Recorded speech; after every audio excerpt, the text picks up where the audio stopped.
What is up, everyone? It's Kevin here, the Migraine Guy, bringing you 7 tips before you try any so-called natural migraine remedy.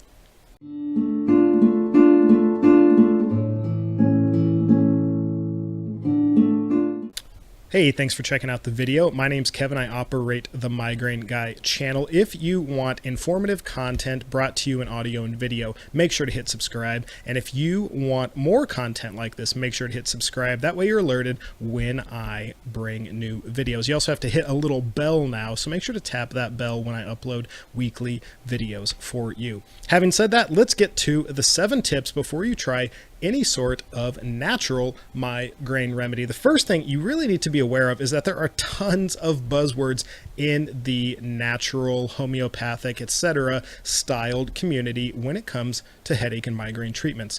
A couple of those buzzwords that you're going to come across all the time, just do a quick Google search for the words natural and the words toxic with migraine treatment, and you will come up with a number, hundreds of thousands of different pages and websites that tell you about their particular method to be natural and avoid toxic, I don't even know what the right follow-up word is, toxic properties, toxic chemicals, toxic things in the environment. These words get tossed around quite a bit in these so-called natural migraine treatments, and you need to be aware of them, not because they're wrong to use, not because these people are wrong to use those terms, but because they're poorly defined, poorly understood. And even if the person telling you about their natural migraine remedy has a clear and defined notion of natural, many people don't, and so it can be kind of one of these buzzwords, gets your emotions going, but doesn't have a lot of content behind it. What does the author mean? What does the person touting their migraine cure mean when they tell you it's natural and they're telling you that it's going to help you get rid of toxins in your body? What is a toxin? There's a clear and defined medical notion of toxin. There's a pretty clear and defined notion of natural to some degree, but it's not the best word to use, but lots of people use it, and you need to be aware. Because if when someone's telling you they have a natural method to help you with your migraines, or they have a way to get rid of toxins in your body, they probably, if you ask them, and I would encourage you to do so before you spend any money on their products, ask them what they mean by toxic, ask them why what they're calling toxic is toxic, and see if they can give you more of a detailed answer. Chances are most of these people are not going to be able to give you any sort of biochemical explanation about why thing X is toxic or why thing Y is natural. And that is a big red flag so far as I'm concerned, because you really need to have people who use words and know what the words mean. And if they don't, then they're just selling you some snake oil, some malarkey, something that does not need to be taken seriously if they don't understand what they're saying. So that's my first thing. Watch out for the buzzwords. Second thing we're going to be talking about, let me check my sheet here. Watch out for titles that are not regulated by peer-reviewed organizations. What I mean by titles is when you search a lot of these people, after you come across maybe their website or their migraine or headache treatment, they're going to have a lot of abbreviations after their name to show that they have qualifications in that area. For example, MD is very well known, right? Medical doctor. And so if you go to someone who isn't an MD, you know they're not a medical doctor. Maybe they're a nurse practitioner. Maybe there's some other kind of medical specialist. A couple of these very popular titles are FDN, which is a functional diagnostic, nutritionist? A functional diagnostic nutrition is what the program is, and they tend to call themselves functional diagnostic nutritionists. And this is an FDN the letters would be FDN following the name of the person.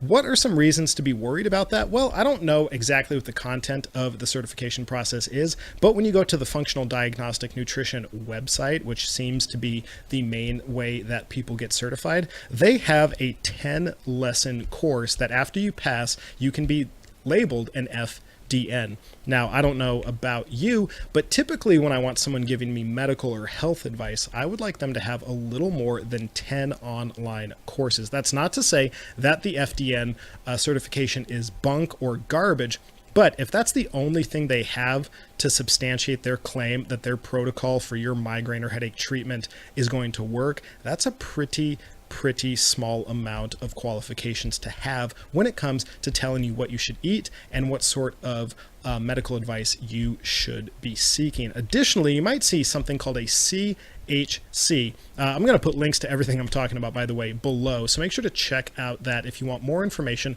about what I'm saying.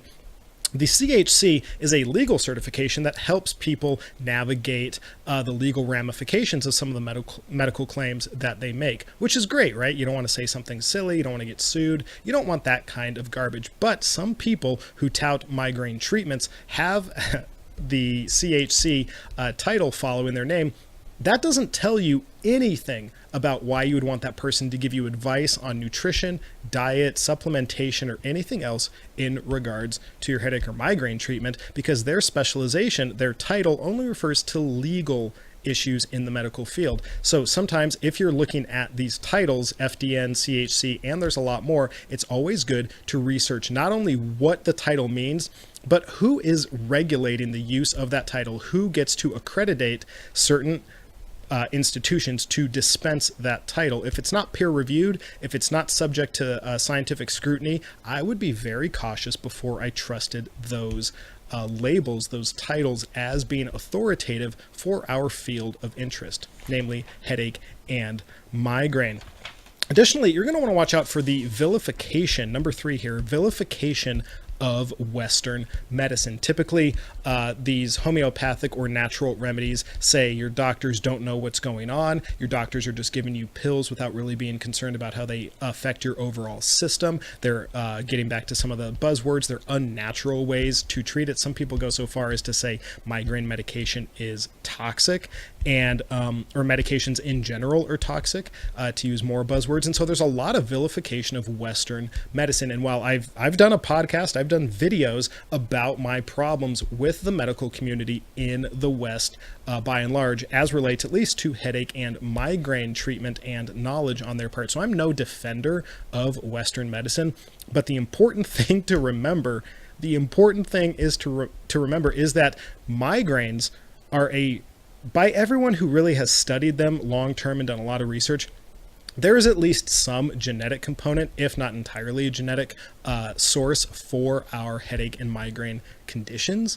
And so to vilify Western medication and think that only your diet or only your supplementation or only adjustments in your hormones are going to entirely fix your migraines is crazy. And in fact, it could lead to a really negative problem. Namely, that problem could be that you might think you're just not trying hard enough, either with your diet or whatever else, and that is why you're getting these migraines. And that is a really bad position to be in, because sometimes you can do everything possible or everything that's plausible given your circumstances, and you can still get very intense, very debilitating, and very frequent headache and migraines. And you do not want to be beating yourself up over a genetic condition when it's outside of your control. And that's why medication is important. That's why Western medicine can be helpful, especially with headache and migraine treatments. And so it's something to keep in mind that while Western medicine and doctors don't know a ton about migraines in general, and migraine medication is pretty poor right now, that is no reason to not try Topamax. That's no reason